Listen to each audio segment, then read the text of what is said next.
नमस्कार दोस्तों, स्वागत है आपका हमारे एक नए YouTube इनिशिएटिव पे फाइनल स्टडीज। ये एक ऐसा YouTube चैनल है जहाँ पे हम आपको सभी कॉम्पिटिटिव एग्जाम से रिलेटेड सारे सब्जेक्ट कवर कराएंगे। सबसे पहले हम सोच रहे हैं कि हम स्टार्ट करेंगे हिस्ट्री। और हिस्ट्री में फाइनल स्टडीज का ये टारगेट है कि आपको एनसीईआरटी, मैं यहाँ मेंशन कर देता हूँ। देखिए, फर्स्ट चीज तो इस चीज को आप नोट डाउन करके रखिए। हम जो भी पढ़ाएंगे वो चोक एंड टोक मेथड से पढ़ाएंगे। पीडीएफ से आप बहुत पढ़ के ट्राई कर चुके होंगे, आपको पता है पीडीएफ से नोट्स बनाना, यहाँ वहाँ स्टोर करना, स्टूडेंट अक्सर इसी में रह जाता है। और फाइनली ये होता है कि वो 10 जगह से तो पढ़ लेता है, फिर भी उसके नोट्स कंपाइल होके एक जगह नहीं आते हैं। बस यही काम करने का काम करेगा आपका ये यूट्यूब चैनल फाइनल स्टडीज। क्या हम पढ़ाएंगे आपको, पहला वीडियो है इसलिए थोड़ा सा डिस्कस करना चाहूंगा मैं। तो देखिए, फाइनल स्टडीज जो भी टॉपिक आपको पढ़ाएगा वो हम कोशिश ये हमारी ये है कि हम एनसीईआरटी को सबसे पहले उसमें कवर करके रखेंगे। तो आपको एनसीईआरटी यहाँ पे नहीं पढ़नी है। अगर हमारा चैनल से आपने कोई वीडियो देख लिया, सपोज दैट एनसीईआरटी के भी आपने देखा होगा, कुछ ओल्ड एनसीईआरटीज है, कुछ न्यू एनसीईआरटीज है। तो हम ओल्ड एनसीईआरटी और न्यू एनसीईआरटीज को दोनों को कवर कराएंगे। और अगर मैं हिस्ट्री की बात करूं, तो जब भी हम कोई टॉपिक हिस्ट्री में कंप्लीट करेंगे, हम कोशिश करेंगे कि नितिन सिंघानिया से जो आर्ट एंड कल्चर है उसको भी हम साथ ही साथ में कवर कर लें। अदरवाइज होता क्या है, मैंने ये चीज नोट की है, स्टूडेंट्स क्या करते हैं, हिस्ट्री अलग पढ़ते हैं, आर्ट एंड कल्चर अलग पढ़ते हैं, फिर उनको एक क्या बोलते हैं, कंपाइल करके एक साथ करना बड़ा मुश्किल हो जाता है। और सबसे बेस्ट तरीका भी यही है, आप जब भी पढ़ रहे हैं हिस्ट्री, साथ में कोशिश आपकी हमेशा यही रहनी चाहिए कि आप उसी के साथ आर्ट एंड कल्चर पढ़ते जाइए। सपोज दैट मैं हड़प्पन सिविलाइजेशन की बात करता हूँ, तो हड़प्पन सिविलाइजेशन जब आप पढ़ रहे हैं उसी के साथ आपको उसका आर्ट एंड कल्चर भी कवर हो जाना चाहिए। दो चीजें बार बार नहीं पढ़नी है, अलग अलग जगह से नहीं पढ़ना है। बस आप हमारे चैनल को सपोर्ट करिए और हमारे चैनल के साथ पढ़िए। मैं आपको इस चीज की गारंटी देता हूं कि जितना भी आर्ट एंड कल्चर, जितना भी आपका हिस्ट्री का पोर्शन है, दोनों को एक साथ कंपाइल करके मैं आपको प्रोवाइड करूंगा। और इसके बाद में आप जितने चाहे जहां से चाहे क्वेश्चंस लगा के आप देख लीजिएगा, आपके सारे क्वेश्चंस कवर हो जाएंगे। तो सर देखिए, पढ़ने का क्या तरीका होता है। पहला आज का वीडियो है, हम आज सिर्फ ये डिस्कस कर लेते हैं कि जब भी मैं हिस्ट्री पढ़ता हूं तो मेरे पास क्या प्री रिक्वायरमेंट्स होती है। आज मैं सिर्फ आपको इस वीडियो में इतना सा बताऊंगा कि मेरे पास क्या प्री रिक्वायरमेंट्स होनी चाहिए हिस्ट्री को स्टार्ट करने से पहले। तो कुछ ऐसी नॉलेज मैं आज आपको देने की कोशिश करूंगा जिनके बारे में आपको पता होना चाहिए। अगर इस नॉलेज के बारे में आपको पता नहीं है तो आप हिस्ट्री के साथ वो टच स्टेब्लिश नहीं कर पाएंगे, वो फीलिंग आपको हिस्ट्री पढ़ते वक्त नहीं आएगी। तो वो फीलिंग स्टेब्लिश करना बहुत जरूरी है। बस वही चीज हम कंप्लीट करेंगे कि सर प्री रिक्वायरमेंट्स क्या है हिस्ट्री को स्टार्ट करने से पहले।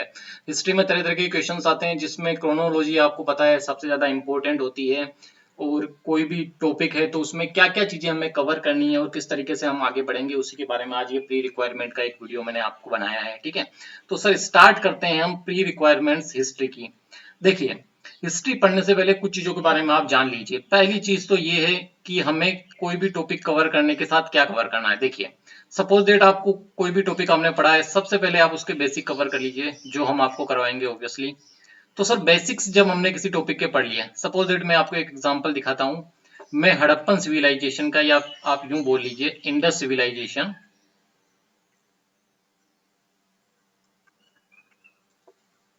हम इंडस सिविलाइजेशन पढ़ रहे हैं सपोज दैट। तो सर इंडस सिविलाइजेशन में हमें साथ के साथ क्या पढ़ना है।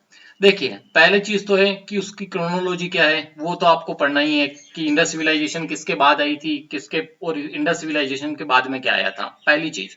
उसके बाद सर उसके बेसिक पढ़ने के बाद हमें क्या क्या चीजें पता होनी चाहिए। सर उस टाइम पे क्या क्या मेरा आर्ट एंड कल्चर रहा है, बेसिक के बाद किस टाइप के कोइंस उसमें चलते थे। केवल हड़प्पन सिविलाइजेशन के लिए बात नहीं कर रहा हूं, मोरियंस के लिए हो गया, पोस्ट मोरियंस के लिए हो गया, गुप्ता पीरियड के लिए हो गया। तो साथ के साथ ही आप इस चीज को कवर करिए कि उस टाइम पे क्या क्या कोइंस चल रहे थे, ठीक है, किस टाइप का आर्ट एंड कल्चर था, लोग किस तरीके से रहा करते थे, क्या खाते थे, क्या उनकी किन चीजों में वो काम करने में एक्सपर्ट थे, क्या उस टाइम पे पाया जाता था, क्या नहीं पाया जाता था, ये सारी चीजें भी हम यहाँ पे कवर करेंगे। अच्छा सर, कॉइन्स के बाद में हमें ये भी पता होना चाहिए उस टाइम पे क्या मेन्यूस्क्रिप्ट थी, और क्या नहीं था। अब मैन्युस्क्रिप्ट्स क्या होती है इसके बारे में मैं अभी थोड़ी देर बाद डिस्कस करूंगा। तो हमें यह भी पता होना चाहिए कि उस जो ड्यूरेशन है, जिस टाइम पीरियड के लिए आप बात कर रहे हैं, उस टाइम पे क्या मैन्युस्क्रिप्ट्स रही थी और उस टाइप पे क्या इंस्क्रिप्शंस रहे थे। सर इंस्क्रिप्शंस क्या होते हैं अभी बात करेंगे इसके बारे में भी। तो उस टाइम पे क्या इंस्क्रिप्शंस थे, क्या मैन्युस्क्रिप्ट थी, वो भी आप साथ के साथ ही कवर कर लीजिए। उसके अलावा क्या लिटरेचर था सर उस टाइम पे। सपोज दैट आप पढ़ रहे हैं मौर्य टाइम, तो मौर्य टाइम के टाइम पे क्या लिटरेचर था। उसके बाद सपोज दैट अगर हम पल्लव टाइम पढ़ रहे हैं तो पल्लव टाइम पे क्या लिटरेचर था, किस लैंग्वेज में वो काम किया करते थे। ठीक है, ये भी हमें साथ के साथ कवर कर लेना है। इसके अलावा आपने अगर देखा होगा तो सोसाइटी के बारे में भी हमें साथ ही के साथ में पढ़ लेना है कि जो सोशल लाइफ थी वो किस तरीके से थी, क्या वहां पे वर्ण सिस्टम था, किस तरीके से कास्ट थी, किस तरीके से चीजें होती, ये भी हमें हर टॉपिक को साथ के साथ ही हमें कवर कर देना है। सर सोशल लाइफ के बाद में हमें और क्या चल पढ़ना है, किसी भी एरा में मैनेजमेंट कैसा था, उसको भी हम साथ ही के साथ कवर करेंगे कि किस तरीके का मैनेजमेंट था, किस तरीके से डिवाइड किया हुआ था एडमिनिस्ट्रेशन को। तो मैनेजमेंट को आप एक और चीज मान लिख सकते हैं कि एडमिनिस्ट्रेशन उस टाइम पे कैसा था। मैं एडमिन लिख रहा हूं, तो सर किस तरीके का यहाँ पे एडमिनिस्ट्रेशन था, किस तरीके से काम होता था, किस तरीके से लैंड को डिवाइड किया हुआ होता था, ये सारी चीजें आपको एक ही वीडियो में कवर करवा दी जाएगी। इनिशियली आप बस बेसिक पढ़िए, उसके साथ ये सब हम आपको कवर करवाते हैं और इसके बाद आपको कोई और रिसोर्स की जरूरत नहीं है, कहीं और से कुछ पढ़ना नहीं है। आप बस ये वीडियोस पढ़ ली देख लीजिए और सीधा क्वेश्चंस पे चले जाइए। आप ऑनलाइन जहां से क्वेश्चंस करना चाहें आपको सारे क्वेश्चन सॉल्व हो जाएंगे, इसकी गारंटी हम आपको यहाँ से देते हैं कि आपको और इसके अलावा कोई रिसोर्सेज नहीं पढ़ने पड़ेंगे। इसीलिए तो हमने नाम रखा है हमारे चैनल का फाइनल स्टडीज। दैट मीन्स यहाँ पढ़ने के बाद आपको और कहीं पे कुछ पढ़ने की रिक्वायरमेंट नहीं। देखिए 100% तो गारंटी नहीं है कि है ना आपने ये पढ़ लिया तो सारे 100 क्वेश्चन निकल जाएंगे, बट ये गारंटी मान के चलिए 95 क्वेश्चन आपके निकलेंगे ही निकलेंगे। ठीक है, एक दो क्वेश्चन तो अगर यूपीएससी की आप प्रिपरेशन कर रहे हैं तो आप जानते हैं कि यूपीएससी का नेचर कैसा है, किसी भी टाइप से क्वेश्चन घुमा के पूछा जा सकता है। तो हम आपकी थिंकिंग भी यहाँ से डेवलप करवा देंगे कि है ना किस तरीके से आपको सोचना है किसी भी टॉपिक के बारे में। तो ये जो 5% जो आपके क्वेश्चन बचते हैं उसमें भी हम आपकी लॉजिकल थिंकिंग डेवलप करवा देंगे, उनको भी कहीं ना कहीं आप लॉजिक लगा के किसी ना किसी तरीके से सोल्व कर पाएंगे। तो ये हमारा टारगेट। और ये जो भी मैं सामने आपके नोट्स बना रहा हूं, मैं ये नोट्स इसी फॉर्मेट में आपको पीडीएफ की हेल्प से प्रोवाइड कर दूंगा।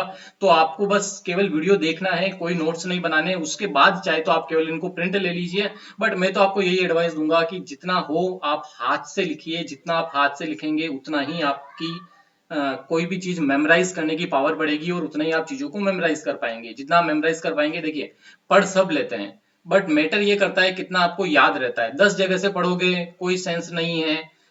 आधी चीज यहाँ से, और सेम चीज को मैंने ये चीज नोटिस की है, लोग क्या करते हैं सेम चीज अलग अलग जगह से पढ़ते जा रहे हैं। अरे यार कितनी जगहों से अलग अलग चीजें पढ़ोगे, एक ऐसा रिसोर्स ढूंढो जहां पे सब कुछ मिल जाए, उसको पढ़ो और बार बार रिवाइज करो। रिवाइज करना, आपने जितने भी टॉपर्स होंगे उनसे भी आपने सुना होगा कि जितना आप रिवाइज करेंगे, रिवाइज इज द फाइनल की ऑफ सक्सेस। तो जितना आप रिवाइज करेंगे वही आपका सक्सेस दिलाएगा। 10 जगहों से बार बार पढ़ने में कोई सेंस नहीं। मैं आपका ज्यादा टाइम वेस्ट नहीं करूंगा, मैं सीधा स्टार्ट करता हूं। सर क्या प्री रिक्वायरमेंट्स होती है हिस्ट्री को पढ़ने से पहले, पहले जरा उसको जान लेते हैं। उसके बाद हम नेक्स्ट वीडियो से स्टार्ट करेंगे। सर हमारा जो पेलियोलिथिक टाइम होता है, स्टोन एज होती है, वहां से हम स्टार्ट करेंगे। तो बहुत ही बेसिक से स्टार्ट करेंगे, आप चिंता मत करिए। हम आपको बिल्कुल बेसिक एंशियंट टाइम से स्टार्ट करवाएंगे। जो एंशियंट कल्चर, एंशियंट कल्चर से भी नहीं है, हम आपको बिल्कुल सर स्टोन एज से स्टार्ट करवाएंगे। तो सर हम आपको स्टोन एज से स्टार्ट करवाएंगे। हड़प्पन में हम आपको लेके जाएंगे, इंडस सिविलाइजेशन। चारकोलिथिक एज आपको पता है, तो चारकोलिथिक एज, चारकोलिथिक एज के बाद अगर आपने कभी पढ़ा हो तो वैदिक कल्चर आया है, तो हम आपको वैदिक टाइम पढ़ाएंगे। वैदिक टाइम के बाद आप जानते ही हैं महाजनपदास का टाइम चलता है, तो महाजनपदास पे जाएंगे हम। महाजनपदास के बाद आपको पता है हम मौर्य टाइम पे जाया करते हैं, तो हम मौर्य टाइम पे जाएंगे। मौर्य टाइम के बाद आपको अच्छे से पता होगा कि पोस्ट मौर्यन टाइम आता है। इस क्रोनोलॉजी का भी मैं आपको एक सिस्टमेटिक चार्ट अलग से बनवाऊंगा, अभी तो मैं सिर्फ आपको बताना चाह रहा हूं कि हमारा ऑर्डर क्या रहेगा। ठीक है, तो सर पोस्ट मौर्यन पढ़ने के बाद में आपको पता है गुप्ता पीरियड आ जाता है, तो सर गुप्ता पीरियड पे हम जाएंगे। और गुप्ता पीरियड के बाद इसी तरीके से हम आगे बढ़ते जाएंगे और यहां से चलते हुए हम 1947 तक जाएंगे।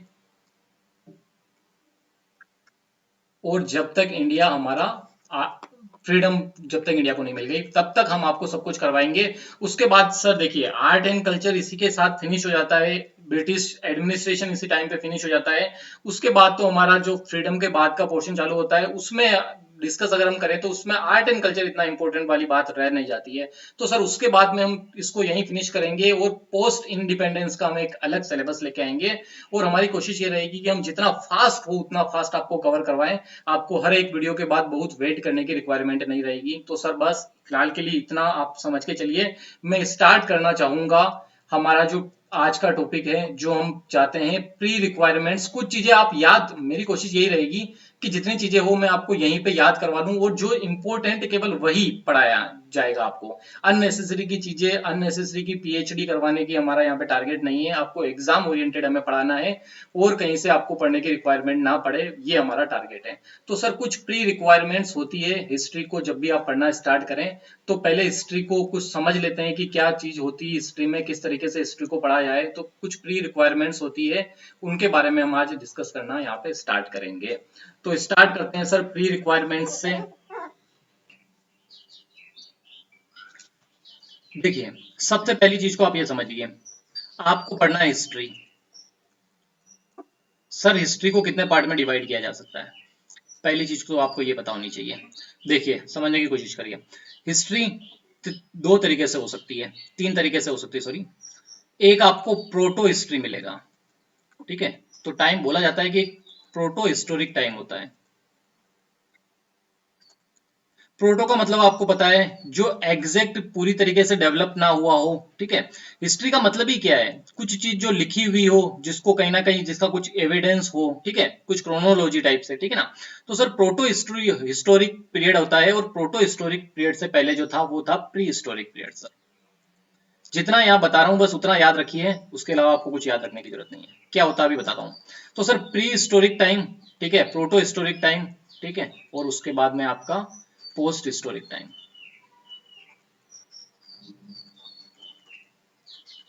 इसको पोस्ट हिस्टोरिक मत बोलिए, आप हिस्टोरिक टाइम बोलिए, ज्यादा बेटर रहेगा। तो सर ये आपका हिस्टोरिक टाइम है।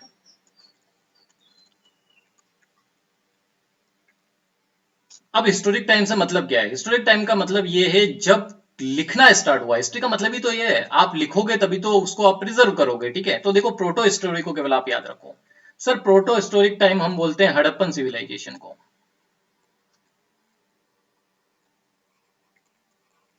हड़प्पन सिविलाइजेशन को क्यों बोलते हैं, हड़प्पन सिविलाइजेशन में स्क्रिप्ट, स्क्रिप्ट का मतलब होता है किसी भी चीज को लिखना, ठीक है। जैसे आप हिंदी देवनागरी स्क्रिप्ट में लिखते हैं, तेलुगु की अपनी स्क्रिप्ट होती है, तमिल की अपनी स्क्रिप्ट होती है, उसी तरीके से हड़प्पन सिविलाइजेशन में जो लोग रहा करते थे उनके पास स्क्रिप्ट तो थी। वो चीजों को लिखते तो थे, अगर चीजों को लिखते थे मतलब उनके पास एक तरीके से हिस्ट्री हो गई, वो हिस्ट्री को उन्होंने रिकॉर्ड तो किया है। बट ये जो स्क्रिप्ट है इसको हम डिसाइफर नहीं कर पाए हैं। दैट मीन्स कि इसको हम समझ नहीं पाते हैं। तो मतलब हिस्ट्री तो है बट हम उसको समझ नहीं पा रहे हैं, इसलिए इसको बोला जा रहा है pro historic, proto historic time. That means कि जो हिस्ट्री है वो लिखी हुई तो है बट हम उसको डिसाइफर नहीं कर पाए हैं, ठीक है सर। तो अगर हम इसको डिसाइफर नहीं कर पाए हैं, हिस्ट्री लिखी हुई है बट डिसाइफर नहीं कर पाए हैं, इसलिए मतलब उसको हम समझ नहीं पाते हैं। देखो जो हड़प्पन सिविलाइजेशन है या इंडस वैली सिविलाइजेशन है, वहां उस टाइम पे भी लोगों ने कुछ नोट डाउन तो किया है बट हम उसको समझ नहीं पाते हैं, इसलिए हम इसको बोलते हैं कि ये प्रोटो हिस्टोरिक टाइम है। और हड़प्पन सिविलाइजेशन से पहले हमें कुछ भी ऐसी स्क्रिप्ट वगैरह लिखी हुई नहीं मिलती है, इसलिए हम बोलते हैं प्री हिस्टोरिक टाइम या प्री हिस्ट्री टाइम, मतलब इससे पहले की हिस्ट्री रिकॉर्डेड ही नहीं है, ठीक है। तो सर कहीं पे भी लिखा हुआ रिकॉर्ड हमारे पास नहीं है, मैं लिखे हुए रिकॉर्ड की बात कर रहा हूँ। अब आप ये मत बोल दीजिएगा कि सर उस टाइम की क्या कोई कुछ भी रिकॉर्ड नहीं है, क्या चीजें तो उस टाइम की भी आपको मिली है तभी तो आपको पता है, ठीक है ना। नियोलिथिक टाइम के आपका जो पेलियोलिथिक टाइम है, मिजोलिथिक टाइम है, उस टाइम की भी कुछ चीजें तो मिली है बट रिटर्न में ऐसा कुछ नहीं मिला है, ठीक है। ऐसी कोई स्क्रिप्ट नहीं मिली है, बस आप स्क्रिप्ट को पकड़ के चलिए। सर स्क्रिप्ट यहाँ पे थी ही नहीं, यहाँ पे स्क्रिप्ट है। तो सर पहली बात, जहां स्क्रिप्ट नहीं थी वो है आपका प्री हिस्टोरिक टाइम, जहां पे लोगों ने इस तरीके से कुछ चीजें लिखी ही नहीं है, वो आपका प्री हिस्टोरिक टाइम है। प्रोटो हिस्टोरिक टाइम मतलब स्क्रिप्ट तो थी, लोग लिखते तो थे बट हम उसको समझ नहीं पा रहे हैं, तो वो हो गया आपका प्रोटो हिस्टोरिक टाइम। और उसके बाद आपका हिस्टोरिक टाइम आ जाता है, दैट मीन्स कि एक सिस्टमेटिक स्क्रिप्ट लिखी हुई है और उस स्क्रिप्ट को हम डिसाइफर भी कर सकते हैं, ठीक है। यानी हम उसको समझ भी सकते हैं ऑब्वियसली सर। तो सर कहाँ से हमारी हिस्ट्री को पढ़ने की एबिलिटी डेवलप हो गई, कहां से हम हिस्ट्री को लिखा हुआ समझ पाते हैं? तो सर वो हम हड़प्पन सिविलाइजेशन के बाद जो स्क्रिप्ट लिखी हुई है उसको हमने डिसाइफर कर लिया है, उसको हमने समझ लिया है। तो मोटा मोटा मैं ये बोल सकता हूँ सर, हड़प्पन सिविलाइजेशन के बाद क्या आता है? हड़प्पन सिविलाइजेशन के बाद जो मोटा मोटा आता है वो वैदिक सिविलाइजेशन आती है, जिसको हम समझ सकते हैं। चारकोलिथिक टाइम पे भी कुछ लिखा गया है, बट वैदिक सिविलाइजेशन के टाइम पे जो भी चीज लिखी गई है वो हम सब समझ सकते हैं। ऋग्वेद के बारे में आपने सुना हुआ होगा, वेद्स के बारे में आप सुना होगा, वो जो लिखा गया था वो वैदिक पीरियड में लिखा गया था, और उन सारी चीजों को हम समझ सकते हैं, इसीलिए हम उनको हिस्टोरिक एरा बोलते हैं। ठीक है, अब पेपर में सुनिए, आपको ये पूछा नहीं जाएगा कि पोस्ट प्री हिस्टोरिक क्या होता है, प्रोटो हिस्टोरिक क्या होता है, ऐसे क्वेश्चंस कोई आजकल एग्जाम्स में पूछते नहीं है, ये इतने बेसिक क्वेश्चन सबको पता होना होते हैं। बट ये चीज आप समझिए, अगर आपको हिस्ट्री समझनी है तो पहले आपको पता होना चाहिए। कहीं लिखा हुआ आ गया प्रोटो हिस्टोरिक टाइम पे ये चीज थी, अब आपको पता ही नहीं प्रोटो हिस्टोरिक टाइम क्या है, फिर आप वो ना तो वो फीलिंग के साथ हिस्ट्री पढ़ पाएंगे, ना आपको हिस्ट्री में पढ़ने में वो मजा आएगा। ठीक है, तो सर पहली चीज प्री रिक्वायरमेंट में हमें ये पता होना चाहिए, हिस्ट्री को मैं 3 टाइप में डिवाइड कर सकता हूँ। प्रोटो हिस्ट्री के पहले का टाइम जहां पे कोई स्क्रिप्ट नहीं थी, प्रोटो हिस्ट्री के बाद के टाइम जहां पे स्क्रिप्ट भी थी और उसको डिसाइफर भी कर सकते थे। बट प्रोटो हिस्टोरिक टाइम वो टाइम है जहां पे स्क्रिप्ट थी बट मैं उसको डिसाइफर नहीं कर पाता हूं। बस मोटी मोटी इतनी सी चीज याद रख लीजिए। मैं एक बार फिर से रिपीट कर रहा हूं, यहीं से मेरी कोशिश ये रहेगी कि जो चीज मैं पढ़ा रहा हूं मैं आपको यहीं के यहीं याद करवा दूं। तो सर एक बार अपने आंख बंद करिए और सिर्फ इतना सा बोलिए कि प्रो हिस्टोरिक टाइम वो है जहां स्क्रिप्ट तो थी बट उसको समझा नहीं जा सकता है, और प्री हिस्टोरिक टाइम यानी जो प्रोटो हिस्टोरिक टाइम से भी पहले था वो हिस्टोरिक टाइम था जहां पे कोई भी as such well defined script available ही नहीं है। और प्रोटो हिस्टोरिक टाइम के बाद की जो भी हिस्ट्री है वो सिस्टमेटिक लिखी हुई है, स्क्रिप्टेड मोड में वेल डिफाइंड स्क्रिप्ट अवेलेबल है, और उस वेल डिफाइंड स्क्रिप्ट को मैं समझ भी सकता हूं। ये पहली मेरी रिक्वायरमेंट है हिस्ट्री को समझने की। बात को समझिए, ये 3 चीजें आपको हमेशा के लिए आज ही याद हो जानी चाहिए, फिर से लाइफ में आपको ये रिवाइज करने की जरूरत ना पड़े। आंख बंद करके वीडियो पॉज कर लीजिए और 2 बार इसको मन में अच्छे से बोल लीजिए और यहीं पे इसको याद करके फिनिश कर दीजिए। ठीक है, तो सर पहली चीज हमने यहाँ पे समझ ली है, उसके बाद हम आगे बढ़ते हैं। तो इसके बाद सर हम आगे बढ़ते हैं, नेक्स्ट हम रिक्वायरमेंट के बारे में डिस्कस करते हैं। तो देखिए, नेक्स्ट रिक्वायरमेंट है सर आपके क्या क्या सोर्सेज अवेलेबल थे, या नहीं यहाँ लिख देता हूं मैं। सर मेरे पास क्या क्या सोर्सेज अवेलेबल थे जिसकी हेल्प से मैं हिस्ट्री को समझता हूँ। ठीक है, तो बहुत ज्यादा रामायण इसमें पढ़नी नहीं है, बेसिक मोटी मोटी चीज को आप समझिए। पहली चीज तो सी सर रिटन सोर्सेज मेरे पास क्या अवेलेबल है। तो सर रिटर्न सोर्सेज को मैं 2 पार्ट में डिवाइड करता हूं, आप समझ के रखिए। मेन्यूस्क्रिप्ट,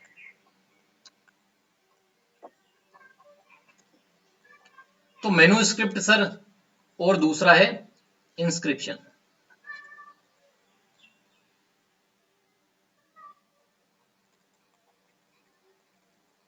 ये 2 चीजें। तो सर रिटन एविडेंस मेरे 2 तरीके से होते हैं, एक होता है मेन्यूस्क्रिप्ट, दूसरा होता है इंस्क्रिप्शन। ठीक है, इंस्क्रिप्शन बेसिकली कहाँ लिखे जाते हैं, ये साइज में थोड़े बड़े होते हैं, मेन्यूस्क्रिप्ट थोड़े छोटे होते हैं। आप यूं समझ लिए, आप जब नोट्स बनाते हैं तो कोई भी आपकी नोटबुक की साइज की जो चीज है वो आपकी मेन्यूस्क्रिप्ट है। मेन्यूस्क्रिप्ट मतलब लिटरेचर जिस टाइप से लिखते हैं।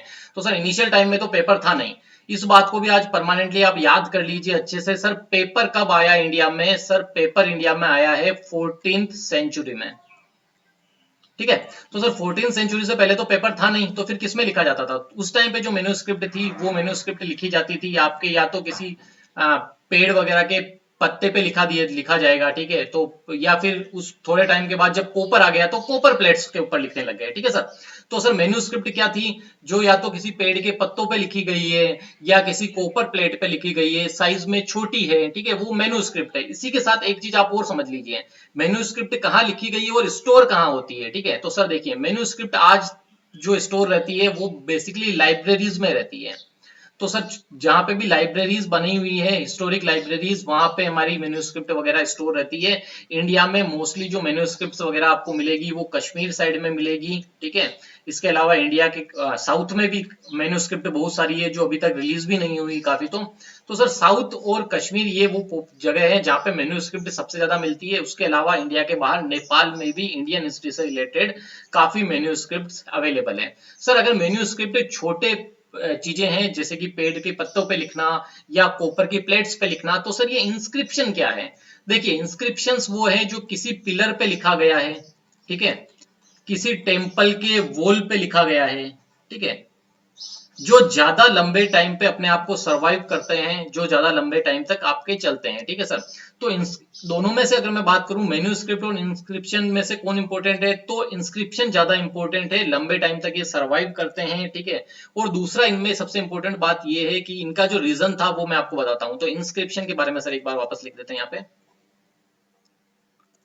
तो सर इंस्क्रिप्शन जो है वो लिखने का टारगेट क्या रहा करता था, देखिए इसके लिखने के क्या क्या टारगेट थे। पहला, जो उस टाइम पे रूलर हुआ करते थे वो कोई ऑर्डर देते थे, अपनी जो जनता रह गई, अपना जो भी प्रजा है उसको कोई भी ऑर्डर दिया करते थे, तो पहले वो ऑर्डर लिखने के लिए भी हम वो लोग इंस्क्रिप्शन यूज करते थे, ठीक है।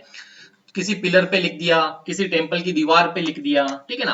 तो वो सारे रूलर्स जो अपने ऑर्डर दिया करते थे, जैसे अशोका के आपको बहुत सारे इंस्क्रिप्शंस मिलेंगे, बहुत सारे पिलर्स में लिखा हुआ मिलेगा। जब हम पढ़ाएंगे उसका आर्ट एंड कल्चर तब हम अच्छे से आपको बताएंगे कि कहाँ पे क्या क्या मिलता था, ठीक है ना।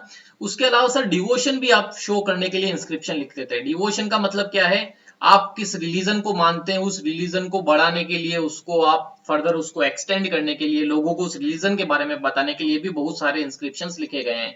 तो सर क्या जैनिज्म से रिलेटेड इंस्क्रिप्शन मिलेंगे? बिल्कुल सर, जैनिज्म से रिलेटेड इंस्क्रिप्शन है, बुद्धिस्ट इंस्क्रिप्शन है, ठीक है, हिंदुइज्म से रिलेटेड इंस्क्रिप्शन है, बहुत सारे टाइप के इंस्क्रिप्शन आपको डिवोशन से रिलेटेड मिलेंगे। नेक्स्ट बात को आप समझिए सर, इंस्क्रिप्शन तीसरा किस चीज से रिलेटेड हुआ करता था, जब भी कोई विक्ट्री हुआ करती थी तो कई बार रूलर अपनी इस विक्ट्री को ग्लोरीफाई करने के लिए इंस्क्रिप्शंस बना देते थे, पिलर्स बना देते थे, या कुछ किसी वॉल पे लिख दिया विक्ट्री वगैरह के बारे में। तो ये भी बहुत इंपॉर्टेंट है, यही मेन इंस्क्रिप्शन है जहां से हमें पता चलता है कि इस राजा ने इसको हराया, ठीक है।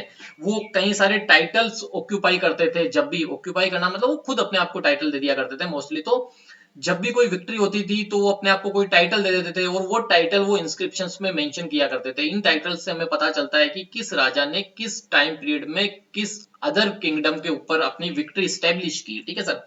तो सर पहला रूलर्स के ऑर्डर, दूसरा डिवोशन को शो करने के लिए, तीसरा विक्ट्रीज को शो करने के लिए। इसके अलावा सर फोर्थ आपको और मिलेगा डोनेशन के लिए।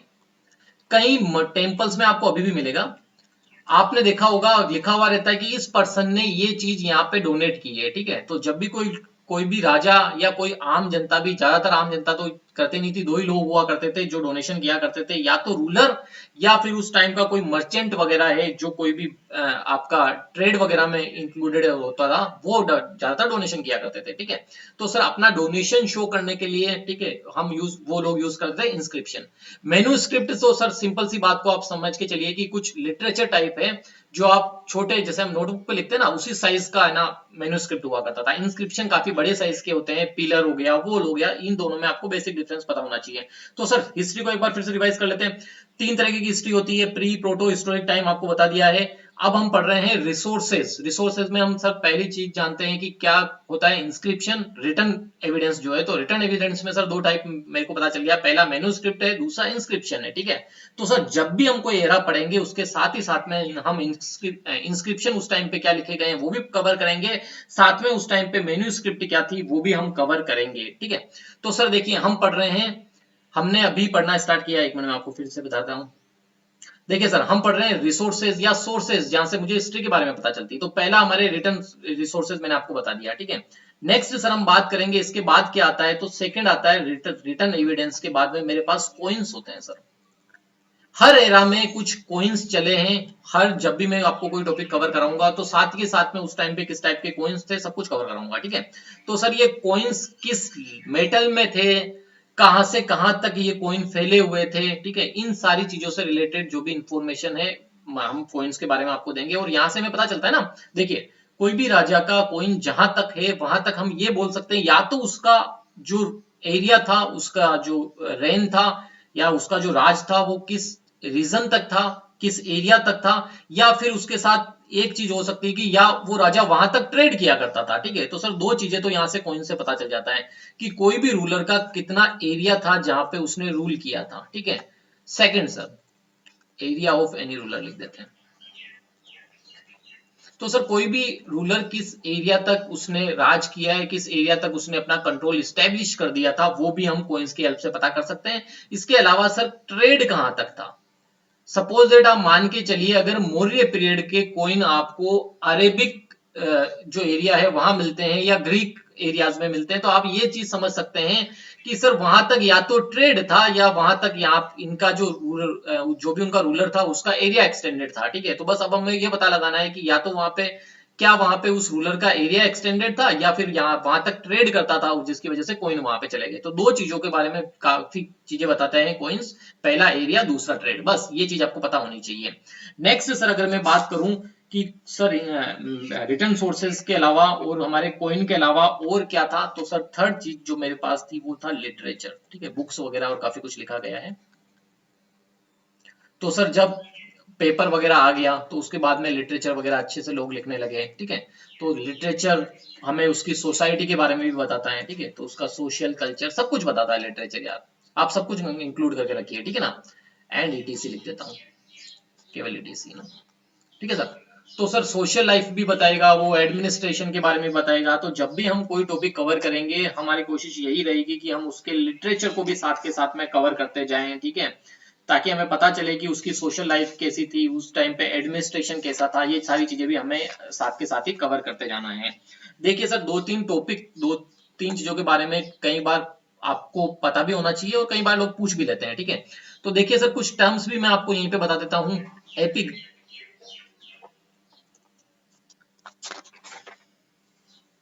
एपिग्राफी ना, देखिए एक टर्म होती है, ये टर्म आपको कई जगह पे लिखी हुई मिलेगी कि सर ये एपिग्राफी क्या होती है। ठीक है ना, तो सर एपिग्राफी का मतलब होता है जब भी आप किसी के रिटर्न रिसोर्सेज को समझते हैं, उसकी स्टडी करते हैं, तब उसको एपिग्राफी बोलते हैं। तो सर सिंपल सी बात है, अभी तो पढ़ाया था हमने मैन्युस्क्रिप्ट और दूसरा इंस्क्रिप्शन, डन। बस तो इतना समझ के चलिए आप कि इन दोनों चीजों को जब मैं पढ़ता हूं, है ना, तो उसको मैं एपिग्राफी बोलता हूं। डन, तो पहली टर्म आपको पता होनी चाहिए एपिग्राफी क्या होती है। कई बार आपको पूछ लेगा कोई कि सर ये कोई भी चीज कितनी पुरानी है, ये हम कैसे पता लगाएंगे कि कोई भी चीज कितनी पुरानी है। ठीक है, तो देखो सर, अगर कोई चीज के बारे में मुझे पता लगाना है कि वो कितनी पुरानी है, तो एक रेडियो कार्बन टेस्ट होता है, इतना आप समझ के चलिएगा। सर एक रेडियो कार्बन टेस्ट होता है, इसकी हेल्प से मैं पता लगाता हूं। सपोज दैट आपको एक कॉइन मिला, तो आप कैसे पता लगाएंगे कि ये कॉइन कितना पुराना है? तो एक रेडियो कार्बन टेक्निक होती है। ठीक है, कहीं अगर आपको एक टर्म लिखी मिल गई कि रेडियो कार्बन टेक्निक की हेल्प से ये पता चला है कि ये चीज इतनी पुरानी है। ठीक है, तो आप यूं समझ लीजिए मोटा मोटा कि ये रेडियो कार्बन वो टेक्निक है जिसकी हेल्प से हम टाइम पीरियड का पता लगाते हैं, कोई भी चीज कितनी पुरानी है, किस पीरियड से वो बिलोंग करती है। ठीक है सर, तो सर ये है मेरी रेडियो कार्बन टेक्नोलॉजी, इसके बारे में भी आपको पता होना चाहिए। ये टर्म क्या है, मैं कुछ टर्म्स आपको बता रहा हूँ जिनके बारे में आपको पता होना चाहिए कि ये टर्म क्या है। सर एक पुलन टेस्ट भी हुआ करता है, ये क्या होता है? देखिए पुलन टेस्ट और कुछ नहीं होता है, पुलन टेस्ट सिर्फ आपको ये बताता है कि किसी भी टाइम का कोई भी अगर वुड है ना, कोई भी प्लांट अगर कहीं पे है तो वो प्लांट के ऊपर जो है वो कितना पुराना है। ठीक है, उसको पता लगाने के लिए पुलन टेस्ट किया जाता है। तो कहीं पे अगर कोई प्लांट निकला है, ठीक है, कई बार आपको मौर्यन टाइम पे खासकर मिलेगा कि कुछ उनके जो महल वगैरह थे, उनके जो पैलेस वगैरह थे वो वुडन से बने हुए थे। तो ऐसा अगर कुछ मिलता है, अगर ऐसा कुछ है तो वो कितना पुराना है, किस टाइम का है, वो भी हम पुलन टेस्ट की हेल्प से पता लगा सकते हैं। ठीक है, एक ये तो आप सभी को पता होगा ये टर्म, इसको फिर बताने की जरूरत नहीं, बट फिर भी देख लीजिए। एक आर्कोलॉजी आपको मिल पता ही होगा, आर्कियोलॉजी। तो सर आर्कियोलॉजी क्या होती है? आर्कियोलॉजी का मतलब होता है कि किसी भी जगह को खोदना और वहां से कोई भी हिस्ट्री के एविडेंस को निकालना और उनको समझना। ये तीन प्रोसेस हम आर्कियोलॉजी के अंदर इंक्लूड करते हैं। आर्कियोलॉजी सर देखिए दो तरीके की हो सकती है, एक हो सकती है वर्टिकल, एक हो सकती है हॉरिजॉन्टल। ठीक है, तो मैं दोनों को अलग अलग आपको समझा देता हूँ, दोनों के क्या फायदे हैं और क्या नुकसान है, बस इतना पता होना चाहिए आपको। तो सर देखिए पहली आर्कियोलॉजी यानी पहली खुदाई जो मैं कर रहा हूँ वो मैं वर्टिकल कर रहा हूँ, है ना, सपोज दैट वर्टिकल कर रहा हूँ। तो वर्टिकल का मतलब क्या है यार, इतनी सी बात को समझिए। ये आपने कोई एक बड़ा सा गड्ढा बनाया है, ठीक है, तो इसमें सबसे नीचे जो रिसोर्सेज मिल सॉरी सबसे नीचे जो एविडेंस मिलेंगे, वो एविडेंस किसके होंगे? वो सर ऑब्वियसली पुराने टाइम के होंगे। और इसके ऊपर जो मिलेंगे वो इसके इसके बाद के टाइम के वो होंगे ना, तभी तो ऑब्वियसली नीचे जो दबा है उसके ऊपर अब नई चीज आके दबेगी ना। ठीक है, तो सर जब भी हम वर्टिकल खुदाई करते हैं या वर्टिकल आर्कियोलॉजी करते हैं, तब हमें क्या मिलता है, हम क्रोनोलॉजी को समझ पाते हैं। क्रोनोलॉजी क्या होती है? क्रोनोलॉजी का मतलब होता है किस एरा के बाद में कौन सा एरा आया। क्या हड़प्पन सिविलाइजेशन वैदिक पीरियड से पहले आई थी या बाद में आई थी? कैसे पता लगाएंगे सर? ये वर्टिकल जो आपका आर्कियोलॉजी होती है उससे पता चलेगा। अगर हड़प्पन के एविडेंस के ऊपर वैदिक एविडेंस मिलते हैं, दैट मीन्स कि हड़प्पन सिविलाइजेशन पुरानी है, वैदिक सिविलाइजेशन उसके बाद में आई है, ठीक है। दैट इज दी वर्टिकल आपका आर्कियोलॉजी। नेक्स्ट होता है सर आपका हॉरिजॉन्टल आर्कियोलॉजी, मतलब इस तरीके से, मतलब आप एक खड्डे को लंबा खुदाई कर रहे हैं, ठीक है। तो सर जब भी मैं वर्टिकल सॉरी हॉरिजॉन्टल खुदाई करता हूं या हॉरिजॉन्टल आर्कियोलॉजी करता हूं, तब मुझे एक ही फेस के बारे में ज्यादा इंफॉर्मेशन पता चलती है, ठीक है ना, समझिए। ये केवल आप इतना पोर्शन अगर खोदते हैं तो आपको वैदिक कल्चर के बारे में थोड़ी कम इंफॉर्मेशन मिलती है, बट आपने अगर लंबी आर्कियोलॉजी की है, लंबा अगर आपने हॉरिजॉन्टल फाइंड आउट किया है, तो एक ही, यानी यूं समझिए, आपको अगर आपको क्रोनोलॉजी समझनी है तो आपको वर्टिकल आर्कियोलॉजी करनी पड़ेगी, बट अगर आपको केवल एक ही एरा के बारे में ज्यादा इंफॉर्मेशन जाननी होगी तो जितना ज्यादा आप हॉरिजॉन्टल आर्कियोलॉजी करेंगे, पर्टिकुलर एरा के बारे में आपको ज्यादा इंफॉर्मेशन मिलेगी। देखिए समझिए, यहाँ पे यहाँ समझाता हूँ मैं आपको। सपोज दैट यहाँ पे मेरे को कोई वैदिक टाइम के एविडेंस मिले हैं, तो सर जितना मैं इधर बढ़ता जाऊंगा आपको और एविडेंस मिलते जाएंगे, ठीक है। तो जितना आप हॉरिजॉन्टल खुदाई करते जाएंगे उतने ही आपके एविडेंस बढ़ते जाएंगे, उतना ही आपके चांसेस बढ़ते जाएंगे कि आप उस एरा के बारे में कुछ और नई इंफॉर्मेशन गेन कर पाए, ठीक है सर। तो सिंपल सी बात ये हो गई सर, वर्टिकल मेरा जो आर्कियोलॉजी है वो क्रोनोलॉजी को डिफाइन करने के लिए ज्यादा काम आती है, और ये आपका जो ओरिजोनटल, मैं लिख देता हूं यहाँ, जो मेरी हॉरिजॉन्टल आर्कियोलॉजी होती है वो मुझे पर्टिकुलर कोई भी एरा जो है उसकी इंफॉर्मेशन मुझे प्रोवाइड कराता है,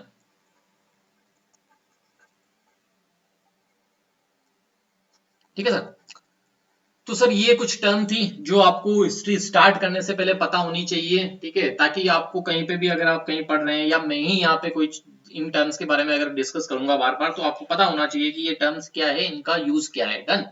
चलिए, तो ये हो गया मेरा pre requirements. Next pre requirement के ऊपर हम बढ़ते हैं, आगे बढ़ते हैं सर। तो इसी के साथ एक मिनट दीजिए मुझे। तो सर इसी के बाद में हम आगे बढ़ते हैं, नेक्स्ट मेरी प्री रिक्वायरमेंट क्या है उसके बारे में हम डिस्कस करते हैं।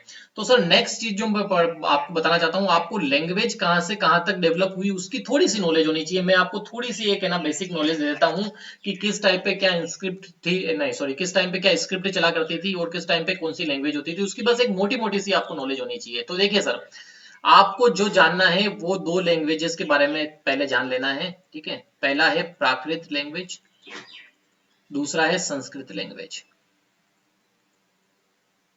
कौन सी लैंग्वेज किस टाइम पे चली थी, एक तो इन दोनों के बाद, और संस्कृत के बाद तो बहुत सारी आपकी जो नेटिव लैंग्वेजेस बोल सकते हैं या लोकल लैंग्वेजेस में बोलना चाहूंगा, ये धीरे धीरे डेवलप होने लगी। तो इनका क्या ऑर्डर रहा थोड़ा सा मुझे पता होना चाहिए मेरे माइंड में। देखिए हिस्ट्री में ऐसा नहीं है कि कोई पिन पॉइंट होता है, आज प्राकृत खत्म हो गई कल संस्कृत स्टार्ट हो गई, ऐसा तो पॉसिबल है नहीं, ठीक है।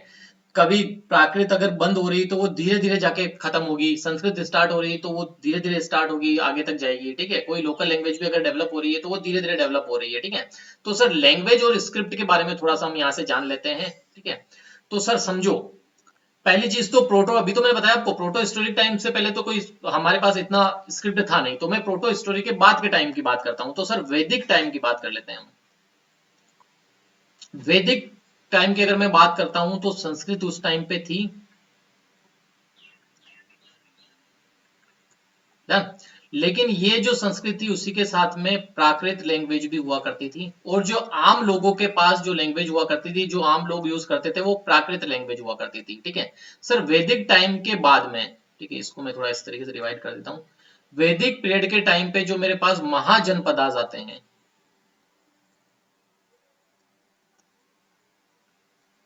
प्लस जो मेरा मौर्य टाइम आता है, और मौर्य टाइम में आपको एक राजा के बारे में आपने बहुत पढ़ा होगा, ठीक है। सर मौर्य टाइम के टाइम पे मेरे पास अशोका आता है ना। तो आप इस चीज को समझ लीजिए सर, संस्कृत इस दौर में जो थी वो आम लोग ज्यादा यूज नहीं किया करते थे, वो लैंग्वेज यूज किया जो चलती थी वो थी प्राकृत, ठीक है। तो सर संस्कृत मेन स्ट्रीम में कब आई ये थोड़ा समझ लेते हैं।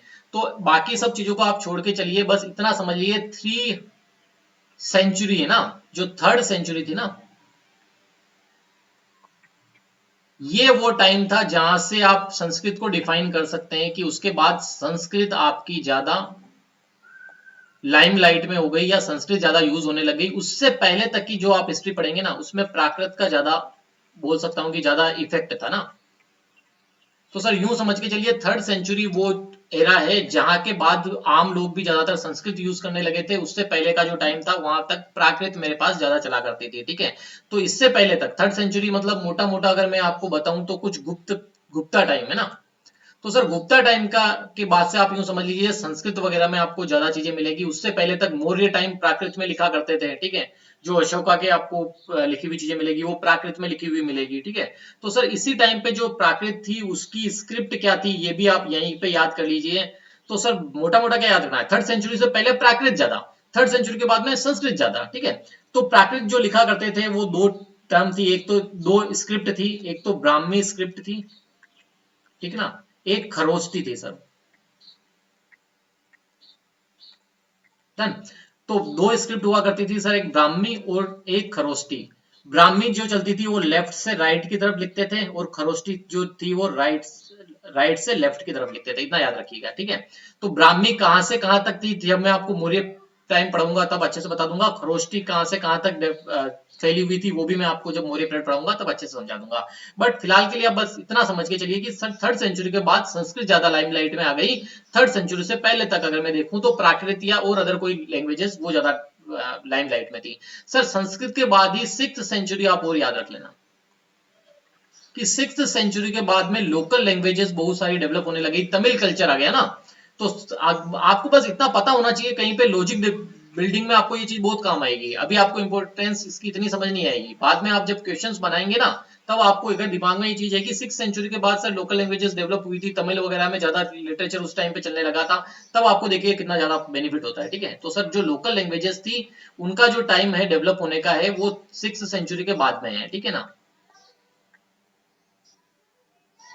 सर संस्कृत की स्क्रिप्ट कौन सी थी, नागर आपने सुना। हालांकि संस्कृत की जो गुप्त टाइम पे जो स्क्रिप्ट थी वो गुप्ता स्क्रिप्ट थी, इनकी खुद की स्क्रिप्ट थी जिसमें ये संस्कृत लिखा करते थे, है ना। तो गुप्ता स्क्रिप्ट थी, जिससे बाद में नागर स्क्रिप्ट और दूसरी स्क्रिप्ट आई है नागर स्क्रिप्ट। और नागर स्क्रिप्ट से ही बाद में फ्यूचर में और बहुत सारी स्क्रिप्ट आ गई, देवनागरी वगैरह और बहुत सारी आ गई, ठीक है ना। तो लोकल जो स्क्रिप्ट है वो भी सब कुछ इसी से निकली है। बट आप इतना समझ के चलिए सर प्राकृत की जो स्क्रिप्ट थी वो ब्राह्मी और खरोष्टी थी, ठीक है। और जो संस्कृत की मेरे पास स्क्रिप्ट थी वो गुप्ता स्क्रिप्ट थी, और उसी से बाद में नागर स्क्रिप्ट और अदर अदर स्क्रिप्ट निकल के आई। और धीरे धीरे यही संस्कृत अदर लैंग्वेजेस को जिसने डेवलप किया, इसलिए बोलते हैं ना Sanskrit is the mother of all languages, है ना। तो संस्कृत से बाद में है ना लोकल लैंग्वेजेस निकल के आई और बहुत सारी तरीके की है ना स्क्रिप्ट्स बनने लगी, ठीक है। तो सर अगर मुझे इतना मोटा मोटा पता है कि सर 3rd सेंचुरी से पहले प्राकृत ज्यादा थी और मेन 3rd सेंचुरी के बाद ही संस्कृत चलने लगी, और 6 सेंचुरीज आने के बाद में अदर लोकल लैंग्वेजेस भी डेवलप होने लगी, तो मुझे हिस्ट्री में काफी हेल्प मिल जाएगी लॉजिक बिल्डिंग में, ठीक है। सर इतनी प्री रिक्वायरमेंट्स है मेरे को हिस्ट्री समझने की। उसके बाद में एक चीज और होती है जो तो आपको साथ के साथ ही पढ़नी पड़ेगी, वो है सर क्रोनोलॉजी। आपको इतना दिमाग में हमेशा याद होना चाहिए कि किसके बाद में क्या है। तो मैं क्रोनोलॉजी का एक सिस्टमेटिक चार्ट बनाता जाऊंगा, साथ ही साथ उसको अपडेट करता जाऊंगा जब भी मैं कोई टॉपिक पढ़ाऊंगा। नेक्स्ट क्लास में हम स्टार्ट करेंगे सर बिल्कुल ही बेसिक से, ठीक है। एक टर्म और आपको बता देता हूं, पेलियोलिथिक टाइम, यानी पुराना टाइम जहां पे स्टोन एज जिसको मैं मोटा मोटा बोल सकता हूं, ठीक है। तो सर स्टोन एज से ही हम हिस्ट्री स्टार्ट करेंगे नेक्स्ट क्लास में, और हम कोशिश करेंगे कि हम इंडिपेंडेंस 1947 तक सारा आर्ट एंड कल्चर सबको एक साथ में कंपाइल करते हुए फिनिश करेंगे, ठीक है। तो सर नेक्स्ट क्लास में जब हम मिलेंगे तब हम स्टोन एज से पढ़ना स्टार्ट करेंगे। आज के लिए हम इतना ही करते हैं, ठीक है। देखो पहली क्लास है, हो सकता है कि अभी हम मेरा भी उतना कॉन्फिडेंस नहीं रहा हो पढ़ाने में, ठीक है। बट धीरे धीरे वो चीज इंप्रूव हो जाएगी। आपको जो चीज है, आपको जो चाहिए वो है सारा कंपाइल्ड मटेरियल एक जगह। तो मैं नेक्स्ट क्लास से जब भी आपको पढ़ाऊंगा तो एनसीईआरटी वगैरह और जो भी नितिन संगानिया और जितने भी रेफरेंस बुक है उनको कंपाइल करके एक ही जगह पे पढ़ाने की कोशिश करूंगा। डेफिनेटली आपको बेनिफिट होगा। आप जुड़े रहिए हमारे चैनल के साथ। तो आज के लिए तो मुझे इजाजत दीजिए। नेक्स्ट क्लास में जब हम मिलेंगे तब सर हम स्टोन एज से स्टार्ट करेंगे और कोशिश करेंगे कि जितना जल्दी हो पाए हम उतना जल्दी इस चीजों को कवर करें, ठीक है। और आपको नेक्स्ट सब्जेक्ट की तरफ लेके जाएं, ठीक है। तो आज के लिए सर इतना ही। इजाजत चाहेंगे।